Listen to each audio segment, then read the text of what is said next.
Halo, dari semua. Kita masuk ke pertemuan ke-11 mata kuliah e-commerce. Dan pada pertemuan ke-11 ini kita akan belajar tentang procurement atau pengadaan. Kalau procurement itu artinya tuh pengadaan. Kalau itu kan internet kan, elektronik. Jadi melalui pengadaan dengan menggunakan fasilitas internet. Jadi kalau kalau kemarin kan kita belajar tentang e-supply chain tuh, jadi gimana ketika uh, kita pesan barang dari bahan baku bisa saja lewat aplikasi yang sudah kita bangun atau internet atau seperti toko online kita yang di AGP itu juga kan pakai e-supplier. Nah, kebetulan di ini toko online kita juga bisa menggunakan e-procurement juga. Jadi nanti sudah diintegrasikan dengan aplikasi di sini. Jadi bisa jadi contoh langsung. Jadi, nah untuk pertama kali ini kita menjelaskan apa itu e-procurement atau pengadaan dengan menggunakan uh, internet aplikasi. Oke, nah yang pertama itu tentang konsep e-procurement. Nah, gini, eh, pengadaan itu dan pembelian atau dengan transaksi itu berbeda. Nah, jadi karena setiap transaksi itu tidak berarti kita melakukan transfer transfer transfer produk dari dari kita ke atau dari yang kita beli ke kita. Karena juga ada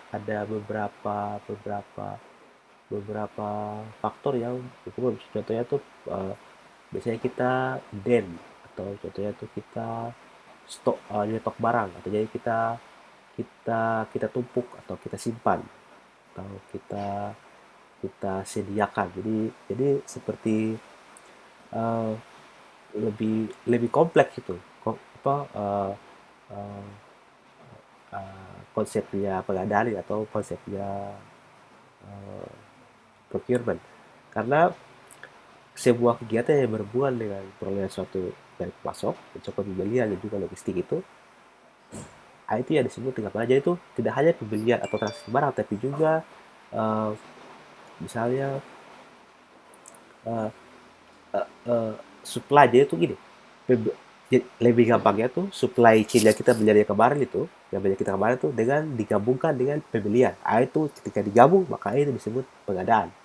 Jadi contohnya eh, pengadaan, kalau misalnya kalian bisa suka suka ada di berita pengadaan eh, pengadaan vaksin vaksin sekarang lagi karena vaksin dari Cina sudah 1 juta lebih dan sudah ada. Itu kan berarti kan selain beli kita mengkoordinasi logistiknya itu semua dari Cina tuh kita koordinasi ke sini pakai apa, dari sini sampai Indonesia kita koordinasi ke kita ini dari pemerintah, dari gunanya pemerintah ke kita ini bagaimana. Jadi itu bukan hanya beli itu sudah kayak kayak kita beli gitu. Jadi kita beli contohnya kita kita kita transfer selesai. Nah, kalau pengadaan tuh dari transfer sampai barangnya udah dikirim ke sini sampai ke tangan kita. Nah, itu pengadaan itu. Jadi benar-benar kompleks. Jadi itu tidak hanya dapat transaksi biasa yang tadi saya bilang kayak terbatas itu tapi lebih luas. Nah, karena terkait dengan proses pembelian pengiriman, penyimpanan, inventory, saya di itu distribusi dari penjual ke distributor, dari distributor ke supplier, dari supplier ke penada ke papalinnya ke kita. Nah, itu kan panjang tuh. Nah, itu kan apa konsep pengadaan tuh. Maka kalau kalau lebih sederhana tuh kalau dari gambar tuh seperti seperti lagi contohnya kita tuh sebagai pemasok, contohnya pemasok ikan teri kering, maka biasanya itu eh, eh, yang jual ikan pasti akan memasok atau atau kita memesan ikan. Contohnya posisi kita sekarang di Jakarta, lalu orang di kita kita butuh eh, sorry, sorry. Eh, posisi kita sekarang posisi kan di bukan di Jakarta di sini. Lalu perusahaan di Jakarta sana memerlukan bahan baku ikan teri. Mereka kan mereka akan me, eh, order saja itu mereka akan memesan ikan terinya, biasanya bisa lewat telepon, bisanya lewat langsung ke sini. Ketika sini mereka akan membayar. Kita akan memberi mereka membayar, terus kita kirim. Kita akan membuat invoice. Kalau misalnya kalian sudah pernah melakukan transaksi di toko-toko online kan bisa tuh, ketika kita transfer ke Shopee, nanti mereka ada kode, nanti ada ketika kita transfer maka ada invoice kan, invoice yang kode barang sudah beli berapa terus dikirim. Nah, maka kita tinggal bayar berdasarkan invoice itu. Jadi itu tidak se yaitu tidak se tidak kalau misalnya kita sudah semakin ini untuk mempermudah pembukuan juga atau mempermudah deteksi transaksi, maka ketika ada orang yang pesan saya 1 ton dari Jakarta, kita akan mengeluarkan tagihannya, invoice-nya, kita kasih ke mereka, mereka akan transfer uangnya ke kita. Nah, tiga tahapan ini itu akan melewati banyak, banyak tahapan ini di sini nih. Karena ketika contohnya kita di sini kan produsen ikan teri, pengolah ikan teri yang akan digunakan oleh perusahaan besar di Jakarta untuk membuat produk akhirnya, misalnya produk biskuit atau apa atau obat misalnya. Ketika mereka pesan ke kita, maka kita akan melaporkan ke sini nih. Kita akan melaporkan ke atasan, misalnya permintaannya ini. Terus bagian pembelian mencatat, kemudian dia menjalin pre-ordernya, lapor ke bagian keuangan, melakukan pembayaran, baru kita kirim. Yaitu benar-benar kayak begitu. Kalau misalnya kita punya usaha, yang paling sederhana tuh ketika kita belanja, yang paling sederhana dan cocok sekali dengan ilustrasi ini adalah ketika kita beli barang dengan aplikasi online, baik melalui Shopee, Tokopedia, uh, apa itu yang Bukalapak, itu tuh, atau Blibli, itu seperti ini. Jadi itu mereka tuh ketika kita pesan, kita akan mendapatkan kode, dengan kode dari aplikasinya akan mengirimkan kode SMS invoice untuk kita transfer. Setelah transfer setelah kita transfer, kita kirim buktinya, kita tunggu berapa saat nanti baru kodenya akan berubah, atau misalnya di aplikasi kita satu akan berubah keterangannya sudah terkirim atau sudah terbayarkan, berarti dalam proses penerimaan atau belum, sudah terkirim atau belum, gitu. Jadi itu benar-benar perlu tahapan yang panjang. Nah itu tuh secara sederhana pengadaan seperti itu, jadi agak kompleks, lebih kompleks dibandingkan pembelian biasa. Nah, pengadaan tuh mirip-mirip dengan supply chain, tapi kalau rantai pasok kemarin. Tapi rantai pasok tuh di luar kaitannya dengan luar. Tapi kalau ada juga kan rantai pasok dalam dalam perusahaan, lah itu bisa juga kita sebut juga salah contoh dari sebuah proses pengadaan barang. Nah, jadi nih, kalau misalnya kita kalau misalnya kita beli barang, contohnya di eh, contohnya kita beli HP, contohnya di Shopee. Di Shopee itu mereka kita browsing, kita cari barang, terus kita sudah dapat browsingnya, terus kita pesan satu warna ini, kemudian bagian dalam itu akan menghubungi penjualnya untuk melakukan pembelian. Kemudian kalau lagi antri di packing dan lain-lain, kemudian akan dilanjutkan pada tahap bagian pembelian akan memverifikasi pesanan kita sampai akhirnya ada pembayaran. Jadi biasanya tuh kita kita beli barang juga kan tidak langsung kan, si penjualnya tuh akan atau aplikasinya kan langsung mengirimkan tagihan invoice. Biasanya tuh tunggu berapa saat dulu karena ada proses verifikasi yang panjang ini. Tapi karena di aplikasi itu kan sudah terintegrasi, sehingga biasanya tuh langsung ketika pesan langsung dia akan cek di sana. Langsung kita akan, kalau misalnya kita sebagai admin, karena di AGP itu kan ada personal kan, kebetulan saya yang bangun, saya yang membantu membuat itu aplikasi online kita itu. Jadi saya paham itu dia punya cara kerjanya. Jadi kita pesan, nanti dia ada kode masuk ke eh, ada notifikasi di email saya sebagai admin. Nanti dia masukin, saya checklist, oke misalnya berapa, barangnya ada, barangnya ada atau tidak. Kalau ada, saya hubungi penjualnya, nanti penjualnya siap barangnya, bawa terus kalau sudah ada tuh saya kasih invoice-nya, mereka bayar plus biaya pengiriman, saya kasih duitnya ke penjualnya, penjualnya packing, kirim, baru saya ubah di aplikasinya kalau sudah terkirim. Jadi biasanya tuh kalau diproses di AGP Store tuh 1 sampai 2 hari. Jadi bener pengadaan, jadi tuh pengadaan barang, saya contohnya beli embal crispy tuh di AGP Store tuh bisa kalau bisa belinya pagi, besok siang tuh sudah bisa dikirim. Jadi asalkan transfernya juga pagi-pagi sehingga bisa diproses, karena setiap setiap tahapan tuh ada prosesnya tuh. Jadi setiap ini gitu kan. Jadi tidak langsung jadi. Makanya tuh kalian pahami kenapa tuh ketika orang pesan barang tuh agak lama, karena itu dia punya ada antrian juga kan. Tuh. Nah, kalau if procurement itu biasanya tuh pengadaan tapi diintegrasikan dalam sebuah aplikasi. Aplikasi contohnya itu aplikasi online tuh yang AGP Polikan agpstore.com. Nah, itu kita punya. Nanti ada aplikasinya juga di Android. Kalau bisa kalian cari, bisa lah, itu bisa kalian bisa di HP kalian. Nah, jadi itu tujuan dari e-procurement atau pengadaan dengan menggunakan aplikasi dan sistem online itu adalah untuk apa? Untuk mempercepat waktu, memastikan kualitas mutunya, jumlahnya juga harus sesuai karena sudah tercatat tuh. Kemudian terintegrasi karena semua dalam satu sistem, maka kan terpercaya tuh tidak ada orang yang mengintervensi. Contohnya kalau misalnya, contohnya kita beli beli sesuatu, contohnya beli tanah terus ada maklar-maklar tuh kan, ada yang saling itu. Tapi kalau misalnya kita beli tanah online, maka karena aplikasinya kan memastikan kita supaya kita hanya berhubungan antara yang kita dan mereka di aplikasi, maka tidak ada intervensi dari luar sehingga sumbernya jadi lebih tepat.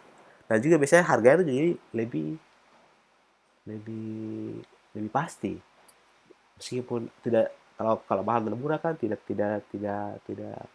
relevan juga, karena ada diskon, ada yang tidak diskon. Jadi biasanya tuh yang penting harganya pasti, waktunya pas, butuhnya pas, karena dalam aplikasi yang terstandarisasi itu, jadi ya pas.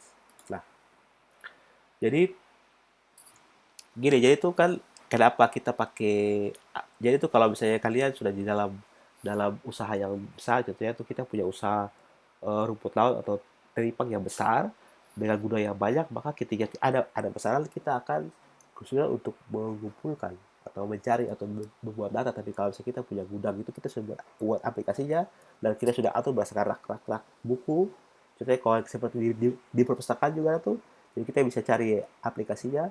Atau saya sudah lama tidak ke perpustakaan Polikan, tapi kalau di perpustakaan saya tuh dulu waktu saya kuliah, kita kalau cari buku, kita ke bagian senternya, ada komputer, ada aplikasi, kita tinggal cari buku apa yang muncul, nanti muncul tuh rak nomor berapa, nomor apa, lantai berapa, di row baris nomor berapa, di section apa, A atau B atau C atau D.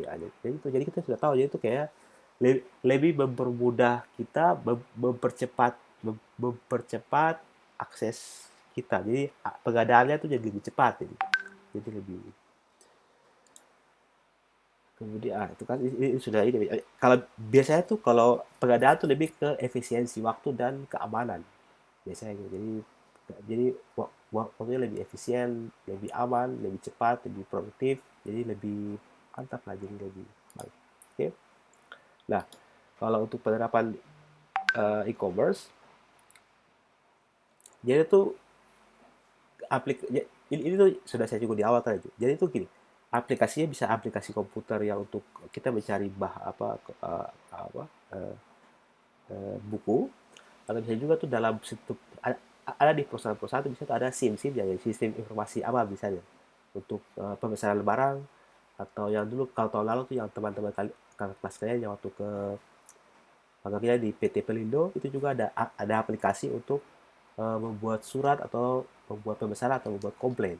Jadi khusus untuk aplikasi itu kayak aplikasi pengadaan barang. Jadi atau misalnya aplikasi pemesanan tiket kapal untuk PLD itu juga itu, atau aplikasi penjualan pupuk ada juga, atau aplikasi pemesanan misalnya mobil, atau kalau Shopee Tokopedia kan sudah biasa AGP saja. Jadi itu banyak aplikasi yang dapat dikembangkan dengan menggunakan misalnya komputer, kemudian dibangun aplikasinya dengan ini. Harusnya sih kita kita praktiknya kalau tidak ada COVID tuh saya mau usaha untuk kita praktik kita buat aplikasi. Nanti kita buat aplikasi sederhana pakai HP Android untuk ya untuk kita buat aplikasi e-commerce lah ya seperti yang saya buat di AGP itu. Bisa kan lebih sederhana. Jadi cuman karena itu kan harus kita saling ketemu biar lebih gampang. Tapi karena ini kan oh jadi mungkin nanti adik-adik semester yang ini baru nanti saya coba praktek membuat aplikasi Android, misalnya aplikasi Android lokasi wisata bahari ya itu juga bisa kan.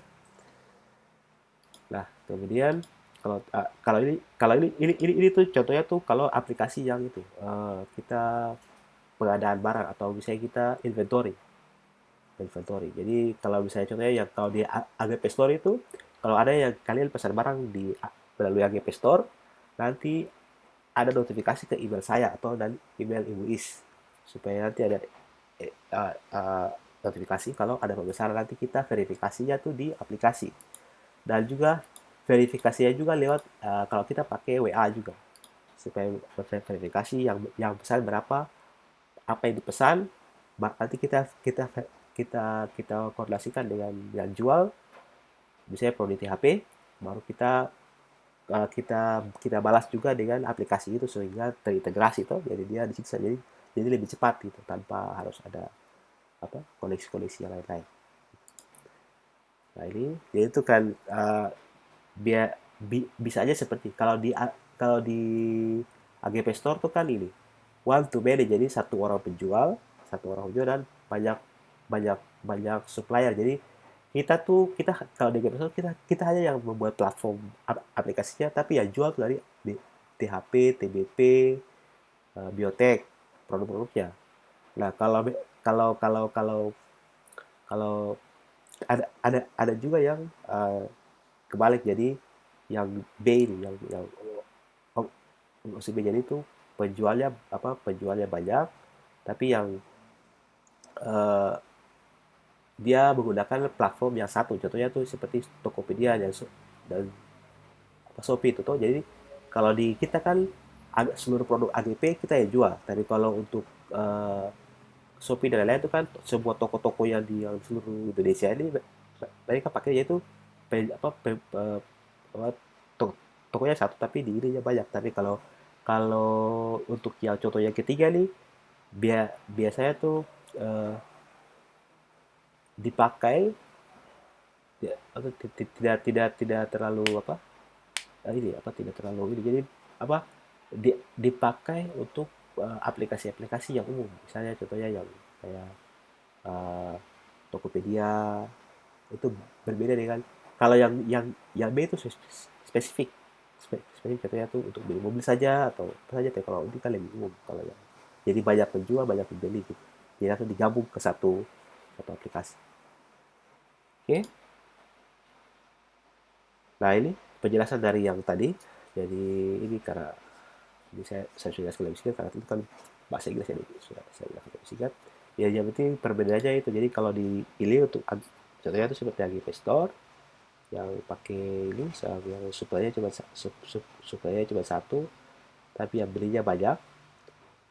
Kemudian ini ya yang belinya banyak suplainya cuma satu apa konsumennya cuma satu atau jadi itu contohnya itu ada yang misalnya yang di Pelindo tuh ada yang kirim kirim barang lewat satu eh, platform Pelindo perusahaan pelayaran kalau ini kan contohnya seperti toko-toko online yang umum itu punya kita tuh dengan itu sama secara konsep tapi punya punya GP dengan punya umum itu Tokopedia dan lain itu kan berbeda karena tidak semua orang luar bisa menggunakan AGP untuk bisa dijual barangnya hanya khusus untuk polikan saja tapi kalau kita membuka untuk semua orang K untuk menjual produknya maka itu kita akan masuk dari A ke C jadi berbeda gitu ya oke jadi kalian pahami jadi ada berbagai macam model inilah pengadaan lah kita bisa pakai mana saja tergantung kita punya kebutuhan yang kita punya lokasi.